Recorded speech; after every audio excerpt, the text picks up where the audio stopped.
radical left has taken over the Democratic Party.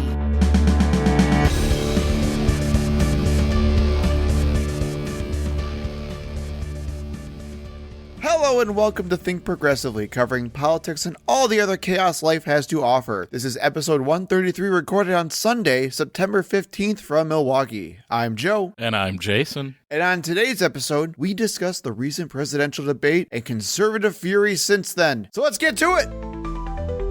Nobody's ever called me weird. I'm a lot of things, but weird I'm not. No, we're not weird people. We're actually just the opposite. In Springfield, they're eating the dogs, the people that came in. They're eating the cats. They're eating the pets of the people that live there. So, in case you have not heard, this week on Tuesday, there was a debate between presidential candidates Kamala Harris and Donald Trump. So what did you think, Joe? What were your overall thoughts? What were your expectations going in, and how did they deliver? Yeah, so I was, like many others, pretty happy about this debate. I mean, I think our expectations were probably also so low since the last one that it didn't really matter like how good she had to do as long as she just kept up there and didn't just horribly bomb like Joe Biden did. Right. No one's campaign ended after this debate. Although I will say someone's probably should have after this debate. I think we talked about it before, but you said you were a little nervous. I was not worried about this debate. I was nervous because I wasn't exactly sure what was going to end up happening. I know Kamala can be a little rough sometimes when she gets nervous herself, and I think she was. Like, you could probably tell, like, early in the debate, she was nervous, which I also don't blame her. Everyone's telling you, for the love of God, this is all we have to save democracy. Don't screw up this hour and a half. Please. The entire nation is watching you.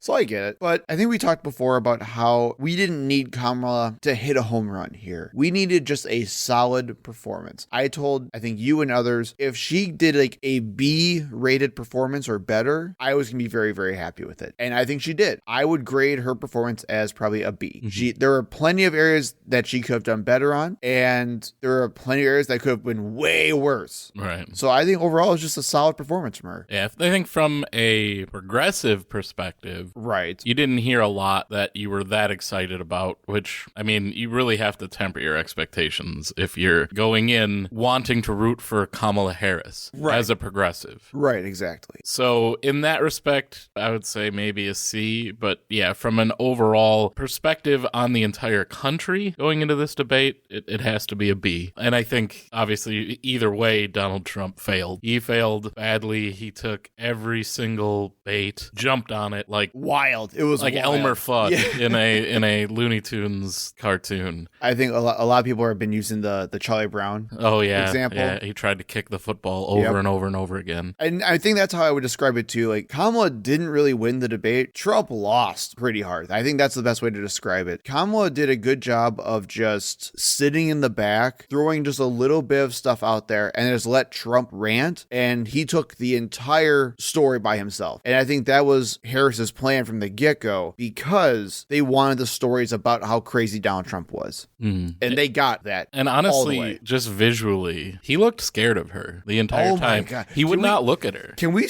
Okay, let's She stared him down and told him he was a disgrace and an embarrassment to his face. Yep. And he would not even look over. So can we talk about that too? Just the aesthetics. And I want to start with the handshake. Yeah, she ran right up to him and was like, "Hi, I'm Kamala Harris. Nice to meet you," because they'd never met each other before. Right. And I thought that was a good way of doing one. You got right in his space. Right. Like, that's exactly what you got to do with bullies like that. And number two, which I don't know if this was a little like Monday morning quarterbacking or if this was actually intentional or not. You could probably also say she trolled him a little bit by just walking up and pronouncing her name correctly.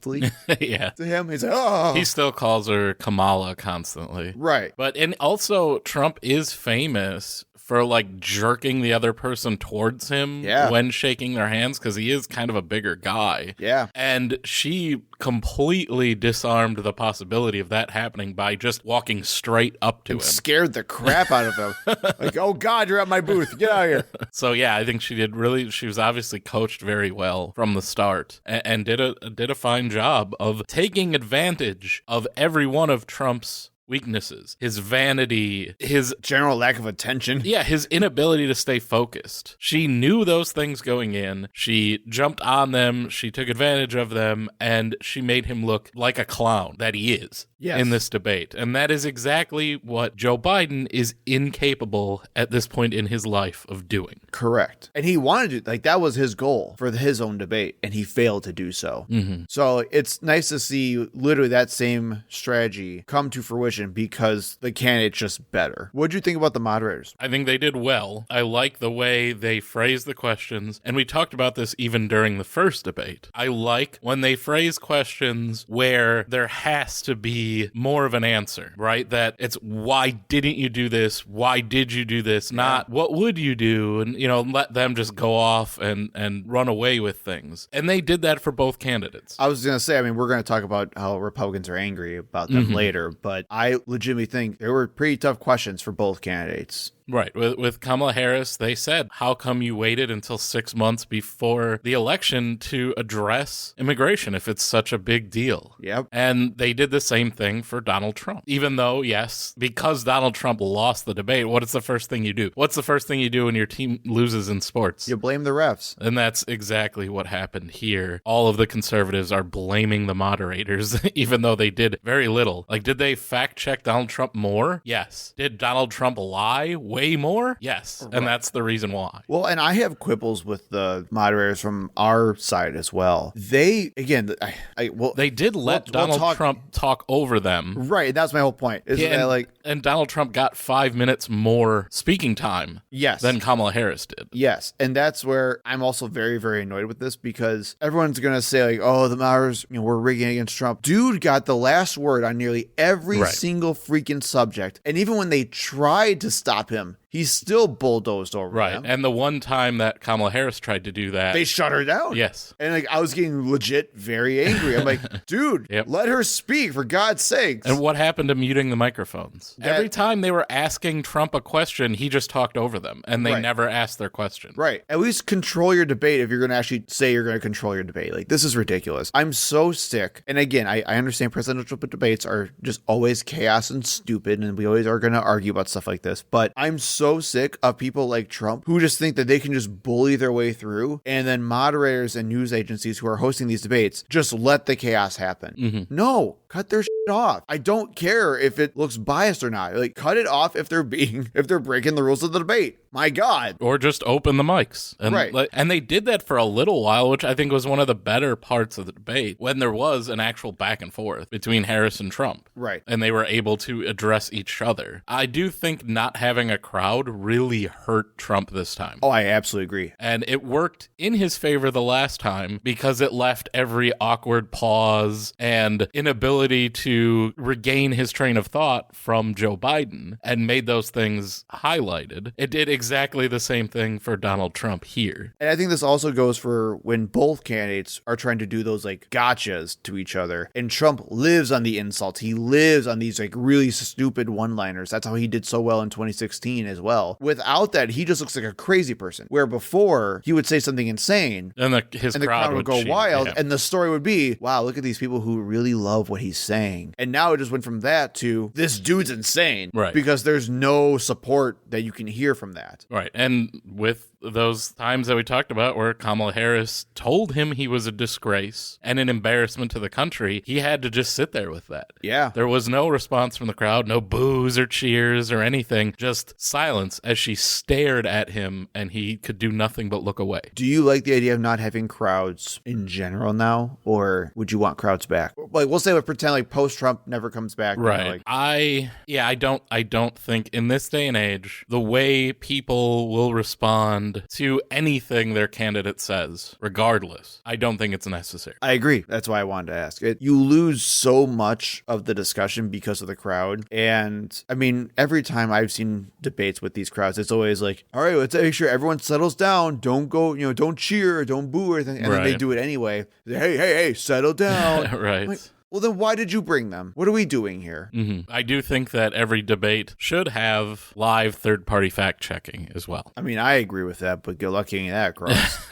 Well, when Donald Trump's no longer a candidate, it might be a little easier. And we are, just to be clear, we're not going to cover everything that was said in this debate. We do have a lot of audio clips for this episode. We are just going to talk mainly about the three major topics, which were abortion, immigration, and healthcare. And then we will take a kind of an aside in the middle of this episode when we talk about immigration for that obvious story in Springfield, Ohio, because I think it is very important. So, yes, there was a lot more that was covered in this debate, but obviously, I mean, you can just watch it. It's available online. It's an hour and a half. I will say props to the Kamala Harris team who literally put out, hey, our new ad just dropped, and they posted the entire live stream of the debate. Good job. It really was that bad for Donald Trump, honestly. So let's start with abortion. After the opening statements happened, it quickly moved to abortion, and the moderators were asking Donald Trump about his stance that is complete nonsense and complete pandering because he's trying to please everybody with this whole thing. Most is actually focused on the Florida vote, which is pushing for a 6-week abortion ban in Florida, and Trump has been losing his mind. They've been trying to keep it off of the ballot. They don't want to encourage a high Democratic turnout. Correct. Which an abortion question generally will provide. And then he said he wasn't going to do it. And then he said he was going to vote for it. Now he says he's not going to vote for it again. So they tried to clamp him down on that. So let's take a listen to his answer. Vice President Harris says that women shouldn't trust you on the issue of abortion because you've changed your position so many times. Therefore, why should they trust you? Well, the reason I'm doing that vote is because the plan is, as you know, the vote is, they have abortion in the 9th month. They even have, and you can look at the governor of West Virginia, the previous governor of West Virginia, not the current governor, who's doing an excellent job, but the governor before, he said the baby will be born and we will decide what to do with the baby. In other words, we'll execute the baby. But what I did is something for 52 years. They've been trying to get Roe v. Wade into the states. And through the genius and heart and strength of 6 Supreme Court justices, we were able to do that. Every legal scholar, every Democrat, every Republican, liberal, conservative, they all wanted this issue to be brought back to the states where the people could vote. And that's what happened. I did a great service in doing it. It took courage to do it. And the Supreme Court had great courage in doing it. And I give tremendous credit to those 6 justices. There is no state in this country where it is legal to kill a baby after it's born. So there's an example as well of the fact checking. Right. Now they didn't say, and also you were lying about every legal scholar and every Democrat and Republican wanting Roe v. Wade overturned, which is an obvious lie. Right. But they merely expressed that, yes, post-birth abortion is just murder and is illegal everywhere, including Virginia, not West Virginia, as he said. Which I even think is funny because he got his own lie screwed up and then remembered that West Virginia is a friendly governor. He's like, oh, no, not that one, the other one before, I guess. Also, I had to just say this as well. If you really want to, watch the whole answer yourself. I had to clip that and edit it down because it was a rambling mess. Like everything. So what you heard was me trying to get the main points of his answer out, which is basically he's going back to the whole thing again where he's like, oh, I'm going to push it back to the states, which BS. No, you're not. Well, and that's not healthcare rights is not something that should be up to every individual state. Correct. That should be a federally protected right. Correct. Which is why the overturning of Roe v. Wade is one of the worst things for women's healthcare in this country that's ever been done. And to say that it was the genius and courage and heart of the Supreme Court, 3 justices that he appointed who were handpicked specifically to overturn Roe v. Wade is so completely against the will of the American people is to be absolutely absurd. And the idea that he wouldn't sign a national abortion ban, which he absolutely would. He would, 100%. And he refused to answer that specific question when asked. He merely said, well, it'll never happen. Right. Well, and that was their thing, too. And I mean, we'll play Kamala's response to that as well. But after Kamala's response, Trump put butted back in, complaining like, well, they kept saying that,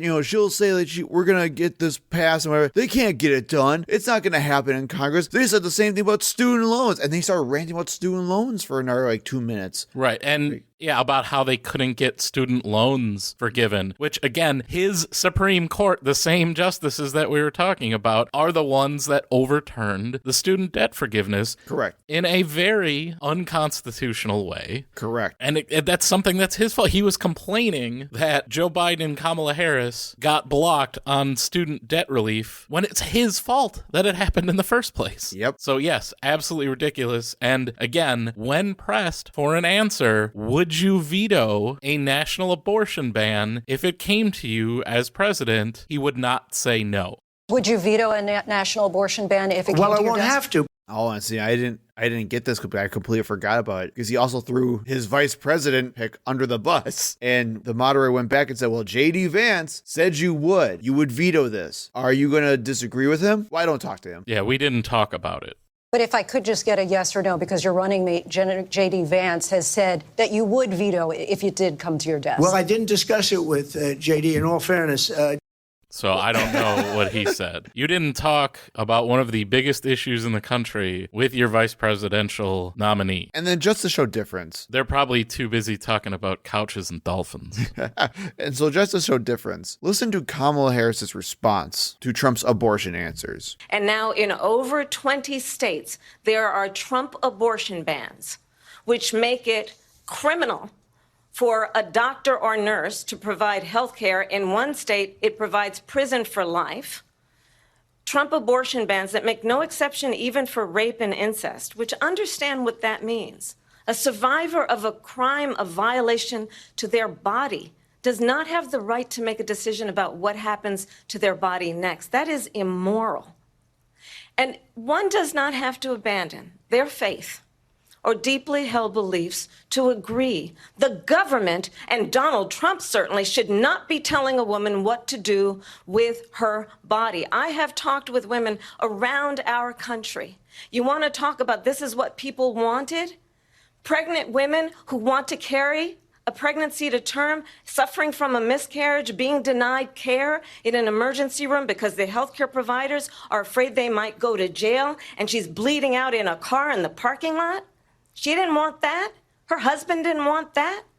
A 12 or 13-year-old survivor of incest being forced to carry a pregnancy to term. They don't want that. That's a good answer. And that is, again, exactly where Joe Biden failed. Yeah. And he started talking about a funeral that Donald Trump attended for someone who was killed by an immigrant. That was his answer to abortion. That was the abortion answer we were all hoping for, and man, it was just so good. Like, the biggest contrast between Trump and Harris was just how prepared they were. Harris was absolutely prepared for this debate, and she was ready to go. Trump was not, and I can't believe you weren't.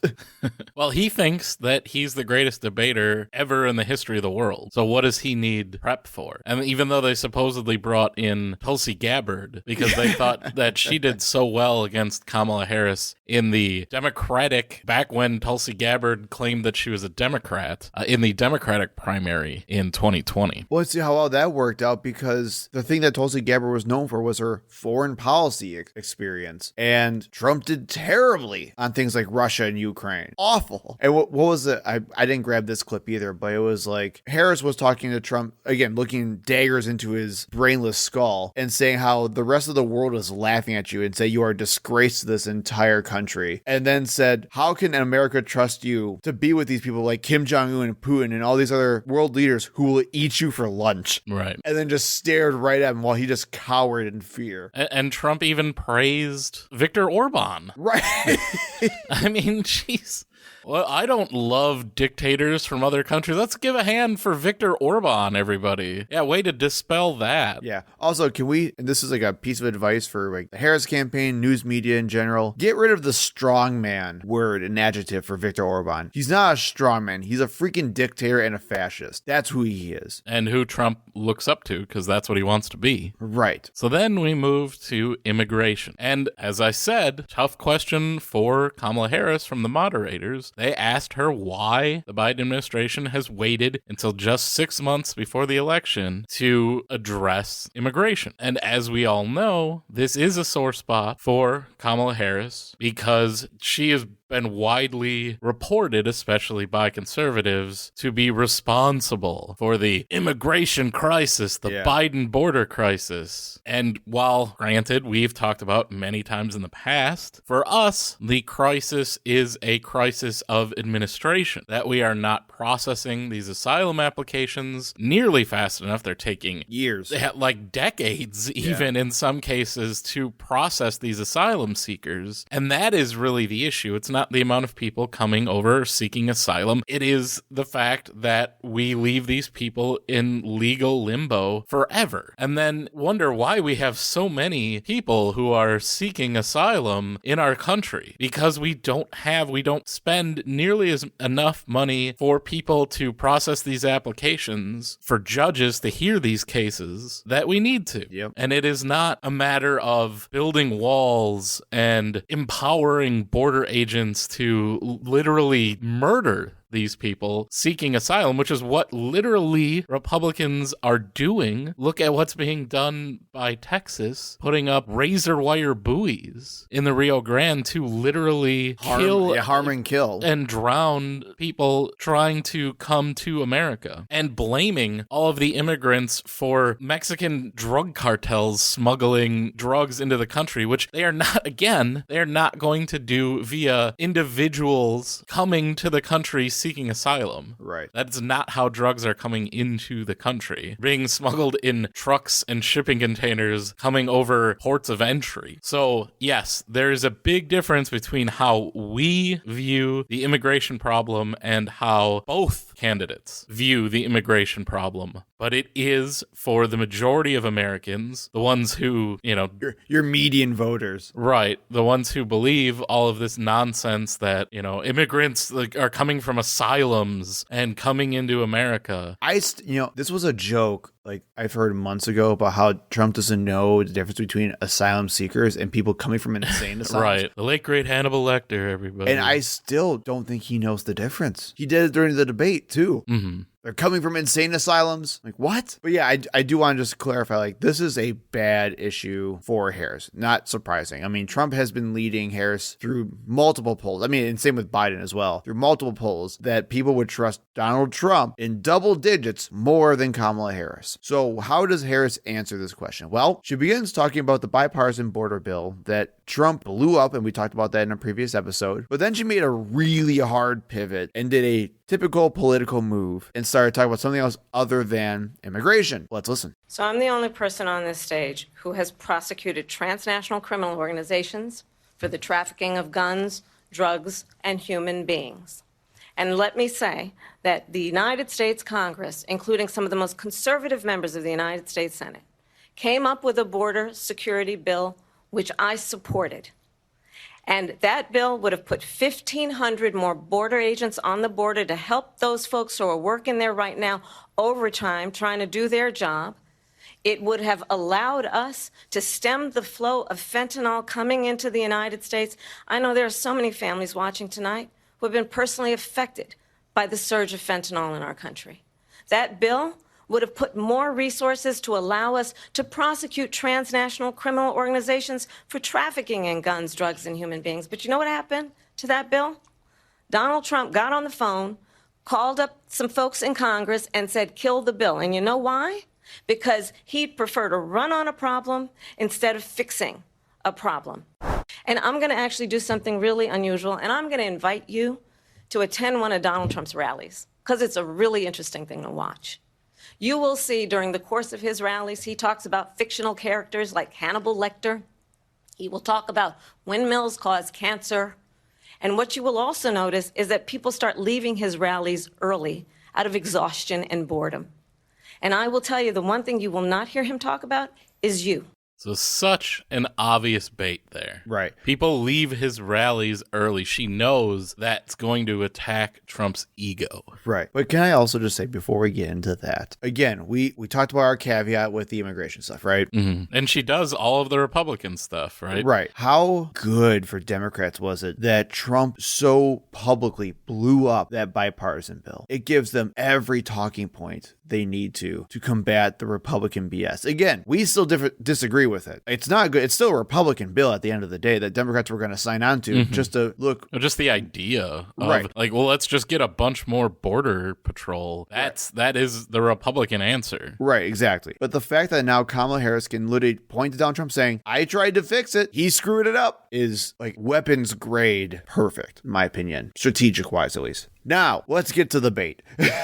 Right. This obvious attempt to try to pull him off course. There's no way someone as brilliant and such a seasoned debater like Donald Trump, there's no way he's going to fall for that, right? Who knows? Such a naked, obvious ploy here to take him off message. Right. In an area that... This is his best issue. Yeah, that Harris is perceived as weak and he is perceived as strong. He's not going to fall for this. No. Vice President Harris, thank you. President Trump, on that point, I want to get your response. Well, I would like to respond. Let me just ask, though, why did you try to kill that bill, and successfully so, that would have put thousands of additional agents and officers on the border? First, let me respond as to the Please. rallies. She said people start leaving. People don't go to her rallies. There's no reason to go. And the people that do go, she's bussing them in and paying them to be there and then showing them in a different light. So she can't talk about that. People don't leave my rallies. We have the biggest rallies, the most incredible rallies in the history of politics. That's because people want to take their country back. Our country is being lost. We're a failing nation. And it happened 3.5 years ago. And what's going on here, you're going to end up in World War III, just to go into another subject. What they have done to our country by allowing these millions and millions of people to come into our country, and look at what's happening to the towns all over the United States. And a lot of towns don't want to talk. It's not going to be Aurora or Springfield. A lot of towns don't want to talk about it because they're so embarrassed by it. In Springfield, they're eating the dogs, the people that came in. They're eating the cats. They're eating the pets of the people that live there. And this is what's happening in our country, and it's a shame. As far as rallies are concerned, as far as the reason they go is they like what I say. They want to bring our country back. They want to make America great again. It's a very simple phrase, make America great again. She's destroying this country, and if she becomes president, this country doesn't have a chance of success. Not only success, we'll end up being Venezuela on steroids. I don't even know what you say. Not only did he take the bait, he came back for seconds. Yeah, he just kept walking over the same rake just over and over again. And I love the fact, at least this is how I interpreted it when I first saw that, is you can see that quick little pause. He's like, in Springfield, quick pause. Should I say this? Yeah, I'm going to do this. Right. They're eating the dogs. Oh my goodness. And then one of my favorite follow-ups with this whole thing, which I don't think is getting enough attention. Trump then argues with the moderator. Right. He about people starts to eating the debate dogs. the moderator. Yeah.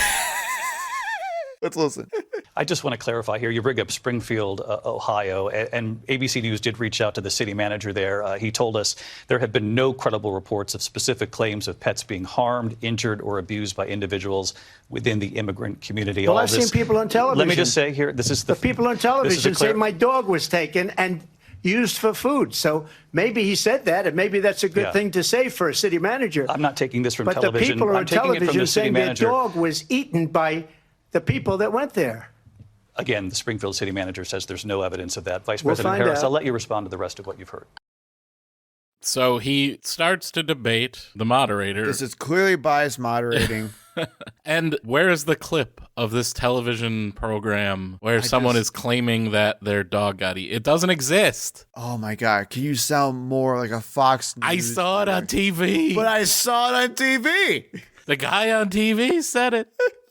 And this dude wants to be president. And I want to now take a break from the debate because this story, the Springfield story, has become the biggest story coming out of this debate. And I think it's really important to examine this and to look at where these claims are coming from. That literally the Republican president and vice presidential candidate are spewing on national coverage. So what's going on in Springfield? First off, I want to be completely transparent and say that, you know what, there are actual issues because of the influx of legal Haitian immigrants who are under temporary protected status and hence legal immigrants coming to the town of Springfield, Ohio. Those real actual issues include the city of Springfield was not prepared for this influx and is lacking some of the infrastructure and services to deal with the increased population. Well, and specifically an increased population of people in need. And it is, I think, again, important to note that these immigrants were not actually plucked up and placed directly into Springfield by Kamala Harris personally, something that you might have heard from Republicans, but instead were lured there by local businesses like the Dole processing plant and auto parts manufacturers looking to capitalize on the cheap and reliable immigrant labor. Some of the other issues. Due to the greed of landlords, rent prices in Springfield have risen sharply with the population growth, causing many existing residents to be priced out of their homes. Shout out to Holly of Muskego. This message is specifically for you. Fuck landlords. You know who you are. Okay. Tell you that story later. Sounds good. Home prices and availability have also been impacted with a rise in the number of properties being purchased by outside LLCs, something that is actually happening across the United States. Are we talking like Airbnb stuff or just investments? Okay. So outside companies who it's hard to track down who they specifically are because they're all using shell companies and LLCs to do it, are buying up all of the available properties in Springfield, meaning that if you want to buy a home there, you're having to compete with these out-of-town, big corporations, essentially. And it's causing home prices to skyrocket. So those are the issues that are there. And I guess we're asking the federal government to do something or help with this. Any federal response to these issues would require an act of Congress, as they ultimately have control over spending, and actually due to Donald Trump's Supreme Court overturning the Chevron doctrine, even federal agencies like Housing and Urban Development would require now specific direction from Congress before they could act. Yet for some reason, I've only seen Republicans blame Kamala Harris and Joe Biden and not make an appeal to Mike Johnson and the GOP-led House to craft legislation to help the people of Springfield. And I think this is also a great demonstration on why we need to raise the corporate tax rate.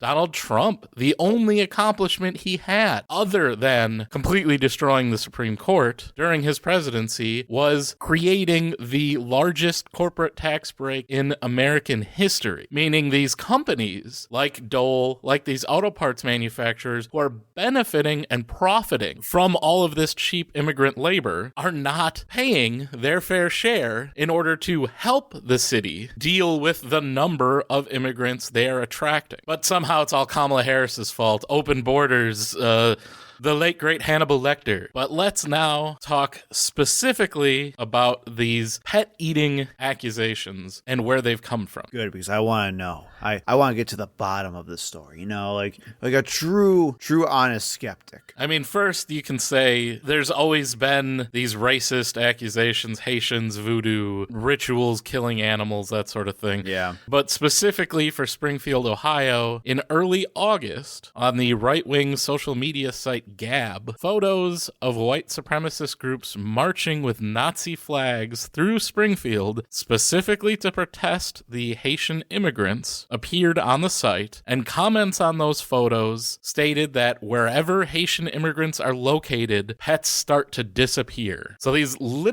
rumors started with neo-Nazi hate groups. Cool. Awesome. Baseless rumors also began circulating about Haitians eating ducks and geese at the local local parks, with a self-proclaimed social media influencer repeating the accusation at a Springfield City Commission meeting that also included a leader of one of the neo-Nazi groups that marched through the city. Then there was the Facebook post, which went viral and spread the racist, xenophobic hate outside of Ohio. This was the one that J.D. Vance was... Yes, this is what everyone is basically referencing. And this post was made to one of those like local crime watch Facebook groups that are all just a bunch of racist nonsense. Great. The post says, "Warning to all about our beloved pets and those around us. My neighbor informed me that her daughter's friend had lost her cat. My neighbor's daughter's friend." That's Jeez, the level of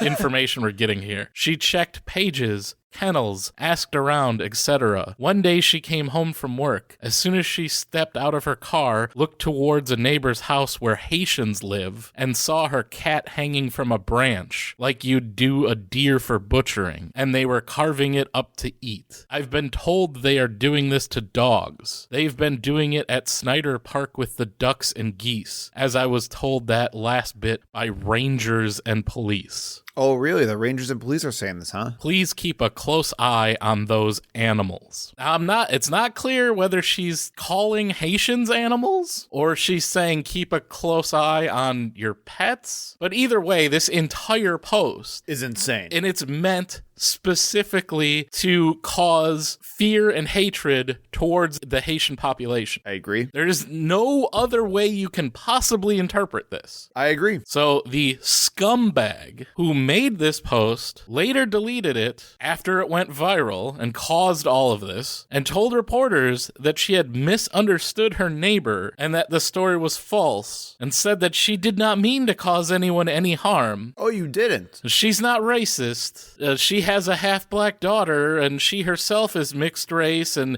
LGBTQ, and some of my best friends are Haitians, and she now fears for her and her family's safety. Maybe that's appropriate after you've literally put an entire community in danger because you told the world that they were eating people's pets. And even her neighbor, who I guess told her this story, has come out and said, no, it wasn't her daughter who told her that. It was just someone else she knows. So again, now we're like this fifth-hand made-up garbage that was posted to this garbage group on Facebook, which is, again, absolutely designed to spread this kind of nonsense. Well, yeah, and I was just going to say that too. Like, if you want another good example of how social media is just destroying everything, I mean, this is a perfect one. You went from literal white supremacist neo-Nazi crap on Gab to some rando on Facebook to the vice president of the United States to the president of the United States using it in a debate. The prospective vice president. President. Thank you. Sorry. Within what? The matter of like 2 or 3 days, I think it was? It was a little bit longer than that, but it had some more stops, which I want to go over. So this story was quickly picked up by terminally online right-wing trolls like the End Wokeness account, largely believed to be run by Jack Posobiec, right-wing lunatic, who posted on the hate speech site Twitter, Springfield is a small town in Ohio. 4 years ago, they had 60,000 residents. Under Harris and Biden, 20,000 Haitian immigrants were shipped to the town. Again, shipped. Not that they were attracted by businesses looking for cheap labor. Literally, Kamala Harris and Joe Biden drove them to Springfield, Ohio personally. Great. Now ducks and pets are disappearing. The tweet also included a screenshot of that Facebook post and an image of a black man carrying 2 Canadian geese. This image was not from Springfield. The man's nationality is unknown. Oh, cool. So it's just a black guy. A black guy. And according to reporting by TMZ, he was picking up the geese who had been hit by a car. Cool. So yeah, totally not racist. Right. Then Charlie Kirk tweeted, residents of Springfield, Ohio are reporting that Haitians are eating their family pets. Another gift of the Biden-Harris mass immigration replacement plan. Wow. Oh. So now we went from just rando on one random Facebook group to residents are doing it.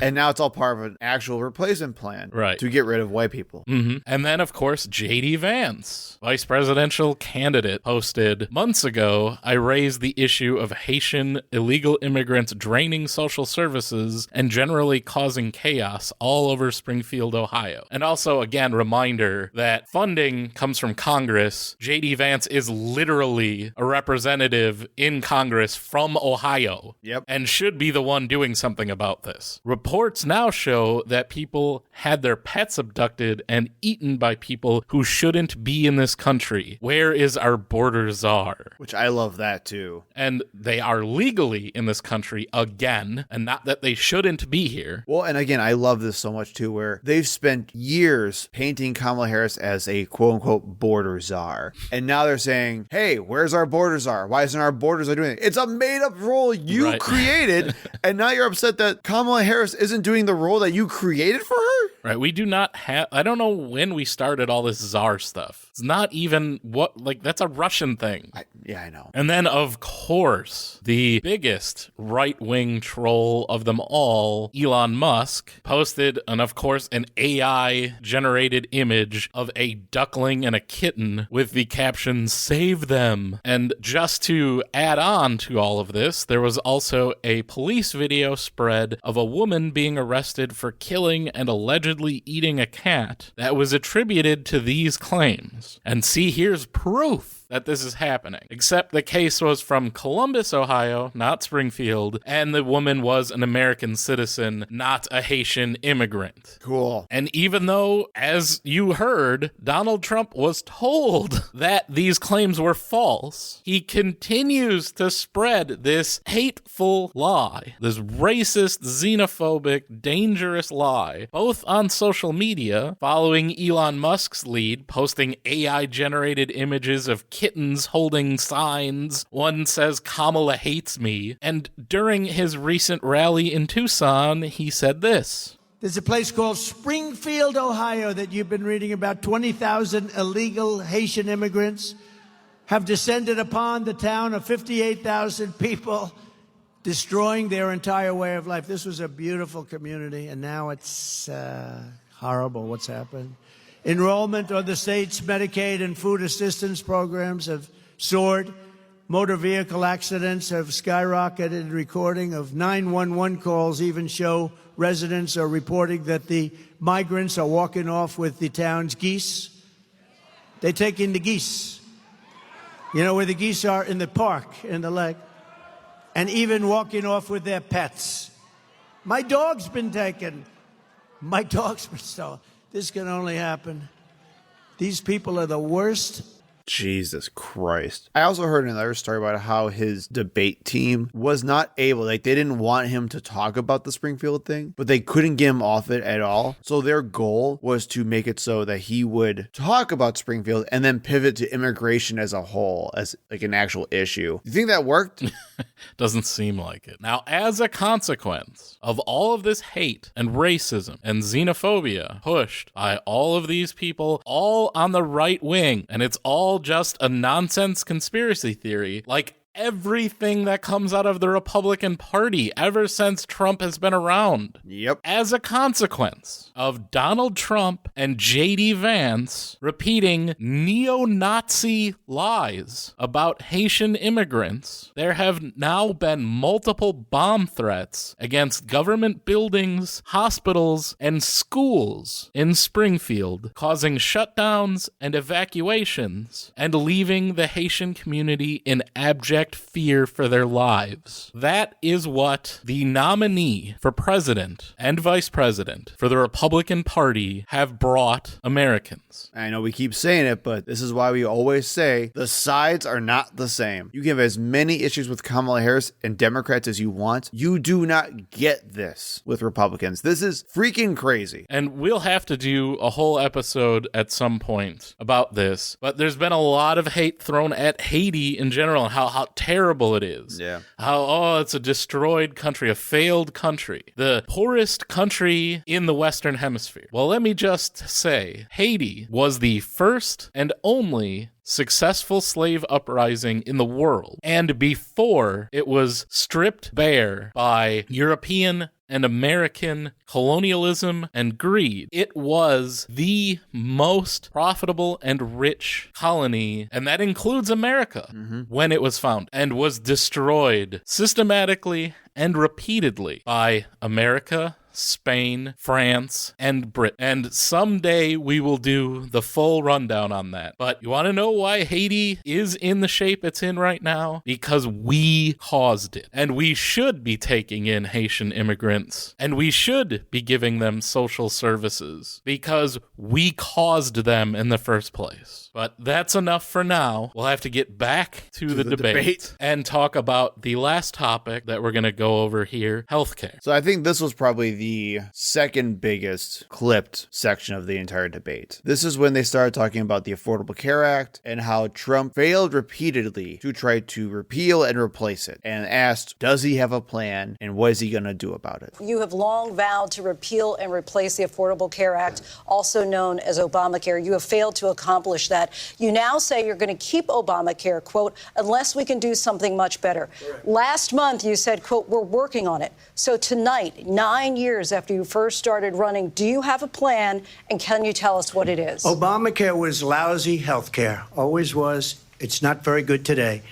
And what I said, that if we come up with something, and we are working on things, we're going to do it and we're going to replace it. But remember this, I inherited Obamacare because Democrats wouldn't change it. They wouldn't vote for it. They were unanimous. They wouldn't vote to change it. If they would have done that, we would have had a much better plan than Obamacare. But the Democrats came up. They wouldn't vote for it. I had a choice to make. Do I save it and make it as good as it can be, or do I let it rot? And I saved it. I did the right thing. So just a yes or no, you still do not have a plan? I have concepts of a plan. I'm not president right now. But if we come up with something, I would only change it if we come up with something that's better and less expensive. And there are concepts and options we have to do that. And you'll be hearing about it in the not too distant future. He's so dumb. And much like your answer with abortion, where you had to edit out all of his rambling, I had to do the same thing here, where he repeated himself and went off on tangents, and I had to take all that out to try to make some kind of coherent, as much as I could, answer. So he basically said, we kept Obamacare because the Democrats wouldn't vote for the better plan that he had. I don't know. There was no vote that ever took place. Yes, I wonder what vote he's talking about. On any Trump healthcare plan. And I'm not going to go over all 9 years, but I've got clips from the last 6 years. Yeah, I was just going to say, Jason, you have about 8 clips right in a row here. Right. So we're going to listen to a medley of Trump talking about this. He just said we're going to be hearing about his healthcare plan very soon. Well, let's hear what he had to say. In a couple weeks. We'll hear about it. Right. Also, before you play this, can we just talk about how insane it is that he just said, well, I don't have a plan yet. I'm not president. Right. I have concept. He was president for 4 years. Right. That's what I'm saying. How insane this is. One, you were president. And number two, is that how we elect presidents? We just like say, hey, elect me. Once I get into office, I'll start thinking of what to do. That's wild. Right. So let's hear when Donald Trump was the president and how he constantly repeats this lie that he somehow has a plan and it's coming any minute now. So this is from May 30th, 2018. We're going to have another exciting news conference over the next, 3 weeks, 4 weeks, 2 weeks? What do you think? On health care. We have great health care. We got rid of the individual mandate. Without that, we couldn't be doing what we're doing in a few weeks. We're going to have great, inexpensive, but really good health care. And we have 2 plans coming out. And for the most part, we will have gotten rid of a majority of Obamacare, gotten tremendous. Could have had it done a little bit easier, but somebody decided not to vote for us, so it's one of those things. Oh, wait, I thought he said he saved Obamacare because the Democrats didn't make this imaginary vote. Now he's saying, in 2018, he's saying he got rid of Obamacare, which would have been easier if not for, and he references John McCain, who famously voted against repealing Obamacare with no plan in place, which is the reason why John McCain voted against it, because they had no plan. But we were supposed to get a plan in 4 weeks, 3 weeks, 2 weeks. And they had two plans. They had two plans. And this, again, is in 2018 while Donald Trump was the president. All right. So let's jump ahead 10 months and go to April 2nd, 2019, while speaking to a group of Republican legislators and people running for office. So we're going to give a great health care plan, and we're going to go and campaign on that plan with the understanding that if we win, it's going to be much less expensive than Obamacare and much more usable in terms of deductibles. And what's going to happen is we're going to promise the people that if you vote for us and if you vote for you, all of you running, that we're going to vote for this, it's going to happen, but we have to get back the House. You know what? You're going to win back the House. I think it's going to be one of the strongest things you have. Oh, they were going to run on their healthcare plan in 2020, which never actually happened. Any day now, though, I'm sure. So we got some quicker ones. This is from May 20th. A month after the last one. Yeah, well, about a month and a half, after that last speech. So here's this. The plan is coming out over the next 4 weeks. 4 weeks. Oh, 4 weeks away. That was May 20th. All right, so 4 weeks away was June 16th. Yeah, so 4 weeks later, June 16th. We already have the concept of the plan. We'll be announcing that in about 2 months, maybe less. All right. And that was with an interview with George Stephanopoulos, who, of course, now he hates. And he's back to concepts of the plan again, too. Yeah, he said concept of a plan, and now it's coming out in 2 months. And then let's fast forward to a year and a month later and go to July 19th, 2020. We're signing a health care plan within 2 weeks, a full and complete healthcare plan. In 2 weeks. In 2 weeks. All right. So let's give him 2 weeks. All right. And let's go to July 31st. This is while signing another bill and taking questions from reporters. We're going to be doing a very inclusive healthcare plan. I'll be signing it sometime very soon. You said 2 weeks when you It might be Sunday, but it's going to be very soon. Very soon now. Maybe Sunday. I like how the reporter said, you said 2 weeks 2 weeks ago. So again, let's fast forward. We were on August 3rd. Any day now, Sunday maybe, they're going to be signing it. So let's go ahead to October 20th, 2020. Rather famous interview that Donald Trump did with Leslie Stahl of 60 Minutes that he ran out on early because he didn't like the questions she was asking. And famously, she was handed the large book that was Trump's healthcare plan while the cameras were still rolling at the end of this interview after Donald Trump ran out. So let's hear that. Why didn't you develop a health plan? It is developed. It is fully developed. It's going to be announced very soon when we see what happens with Obamacare. Leslie, the president wanted me to deliver his health care plan. It's a little heavy. Oh, my God. This is his health care plan? Yes. Okay, Kayleigh, thank you. It was heavy, filled with executive orders, congressional initiatives, but no comprehensive health plan. And it's even worse than she kind of makes it out there. She's not talking about, these weren't executive orders and congressional initiatives that were like, would happen in the future, things to do about healthcare. These were things that were already signed. So executive orders that Trump already made, congressional initiatives that were already done. That's part of the healthcare plan. That was going to happen. So nothing for the future, just literally wanted to have this image on camera of Kayleigh McEnany handing Leslie Stahl this gigantic 500-page book of essentially nothing. Cool. This is our healthcare plan, and saying we're gonna sign a plan. I've got it. It's all laid out. Where it's complete, a full, comprehensive healthcare plan, and then having his press secretary hand a 500-page book to the reporter on camera with no healthcare plan in it. Man, if you could you just imagine if Obama did that? I don't think Republicans would be upset at all. So this is, again, more than 2 years of Trump repeatedly promising a healthcare plan coming any day now. And he did exactly the same thing again during this debate. He has no healthcare plan. No. He never will have a healthcare plan. His entire healthcare plan is to just let people pay for private insurance. I was saying, just to let people die by capitalism. That's it. That's their healthcare, because they don't care. They don't care about healthcare. Now, Kamala Harris's answer, not great either. We just need to expand Obamacare, which is, I agree with Donald Trump. Obamacare sucks, but not in the way that he thinks it does. Right. In the fact that there's no public option. Right. I know, that's where I really get upset with this whole thing, is that we went from discussing Medicare for all in 2020 to... Which Kamala Harris was for. Right. And now she isn't. Right. To not even the public option anymore. Because remember, that was the moderate side. It was Medicare for all was the progressive side, and you had the moderates in the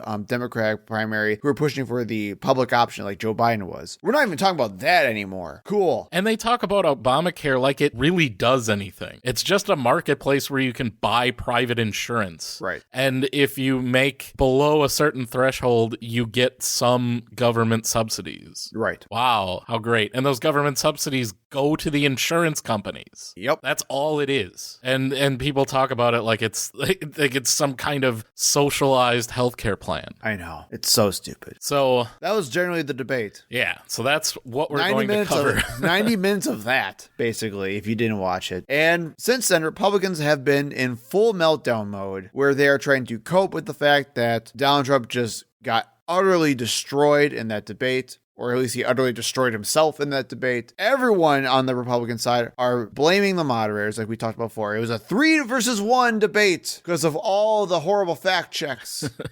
I have a couple clips from Trump and Megyn Kelly here, and I'll let you listen to that too. Our final audio clip of the episode. It was 3-1. It was a rigged deal, as I assumed it would be, because when you looked at the fact that they were correcting everything and not correcting with her. And we knew it when it was 100% good coverage for her over the last month or last year. I looked at it, and only bad coverage of me, no matter what. The press is so dishonest in this country, it's amazing. It was 3 against 1. It's very easy to look like you know what you're doing when both moderators are entirely on your side. Trump did the best he could under the circumstances, but it really was like 3 fighters in the ring pummeling one opponent. This was a mistake to trust ABC News with this debate. The Republicans must learn from this mistake.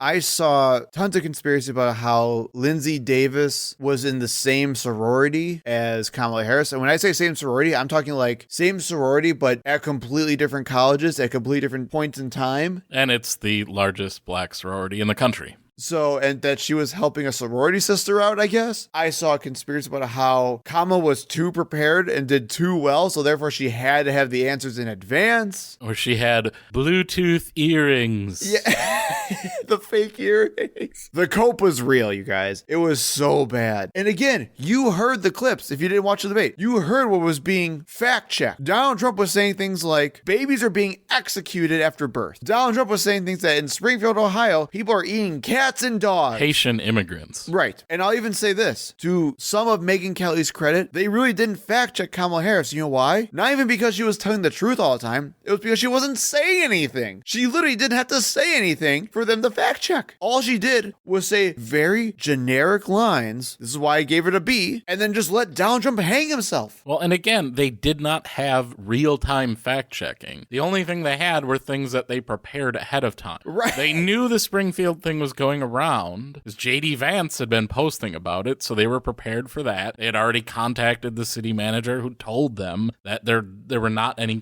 credible reports of this happening. And Donald Trump has been repeating that lie about executing babies after the 9th month over and over and over again. So yes, they were prepared for those lies. The things that were misleading that Kamala Harris said were things like trade deficits and specific numbers there where, yeah, they're not going to have that already. Right. So if you want live fact checking, then I'm all for it. And let's have live third-party fact-checking at every debate moving forward. Sure. Donald Trump both claimed that he had the best debate performance in history, that he had won 93-7. Not sure, like, we're scoring now?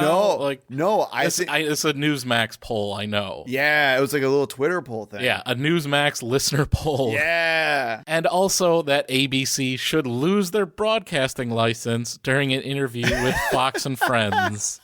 ABC took a big hit last night. I mean, to be honest, they're a news organization. They have to be licensed to do it. They ought to take away their license for the way they did that. This, like most things Trump said during the debate, and, well, ever, is false. ABC and other large networks do not have or need FCC licenses, so he cannot indeed take their license away. You are officially licensed to be a news organization. That's why we have so few issues with misinformation and fake news, right? Because all the alternative media is actually going through the proper training and getting licensed professionally. Right, and Newsmax is certainly licensed. Right.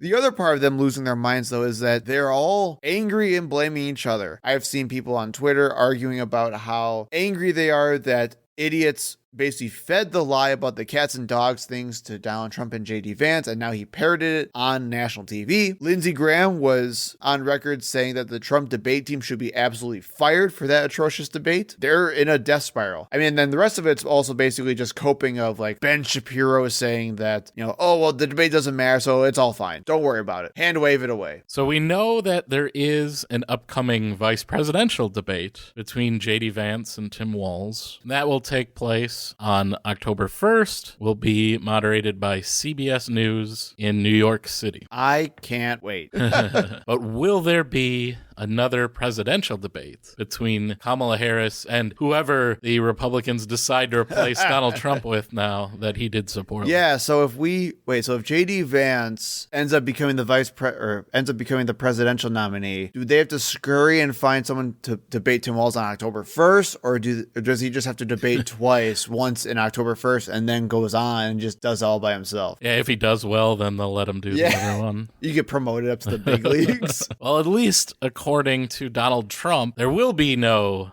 second debate. According to a Truth Social post, of course, all in capitals, there will be no third debate. Okay, Donnie. Kamala Harris has said that she believes the country is owed another debate during a rally in North Carolina on Thursday. And reportedly, at least according to NBC News, talks are ongoing with both campaigns for a future debate with Fox, NBC, and CBS. So all three networks, other than ABC, who had this debate, are still negotiating with both campaigns. But I mean, well, after the CBS thing happens, I'm sure that's not going to go well either. Democrats can't do Fox. There's just no way they can do Fox News. Absolutely, that is a non-starter. I don't know because it's going to be Sean Hannity and Jesse Waters as your moderator. Well, I don't know if you watched any of the post-debate stuff, but Fox News was in the spin room, and Trump came in, and all his lackeys came into the spin room. Which, by the way, never happens.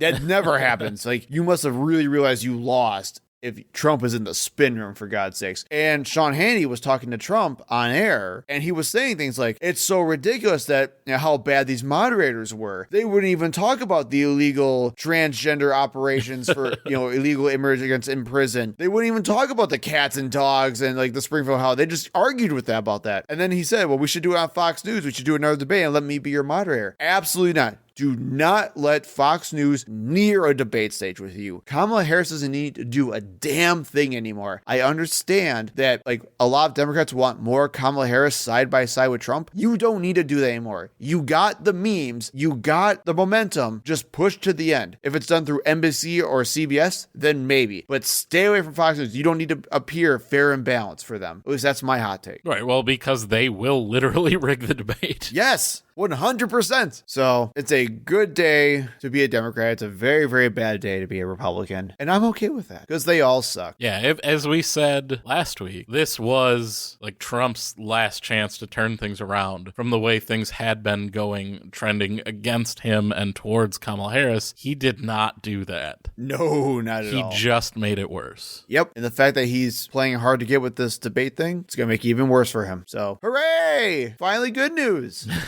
Rare, exciting. What a difference one candidate makes from the last debate until the last debate was so depressing. Yeah. And I had just pit in my stomach after that. And again, this was a B performance. This wasn't even she hit home runs all day I think long. Donald Trump did better in this debate than he did against Joe Biden. And all Kamala Harris had to do was just sit out of the way and watch Trump be Trump. So that's all we got for this week. We'll see you next time. I don't know. Tell everyone not to vote for Donald Trump.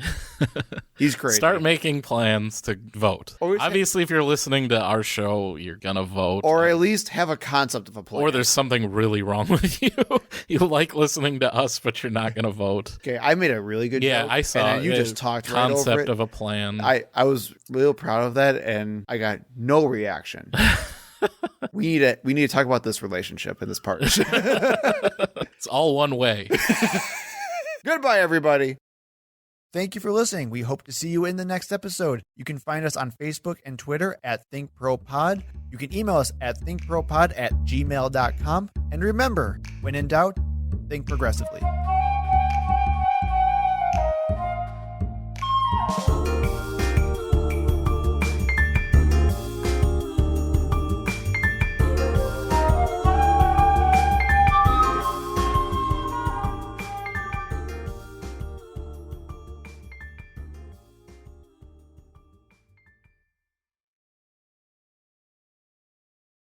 Hello. Oh, God. Wow. RFK Jr., everybody. Oh, boy. Okay, let's try it again. Hello, everybody, and welcome to Think Progressively, covering politics and all the other chaos life has to offer. This is episode 133, recorded on Sunday, September 17th from Milwaukee. No. It's not? It's not September 17th. It's not what was written. It's not what date it is. I'll just do the whole thing over again. I busted the beginning, too. It doesn't matter. Yeah.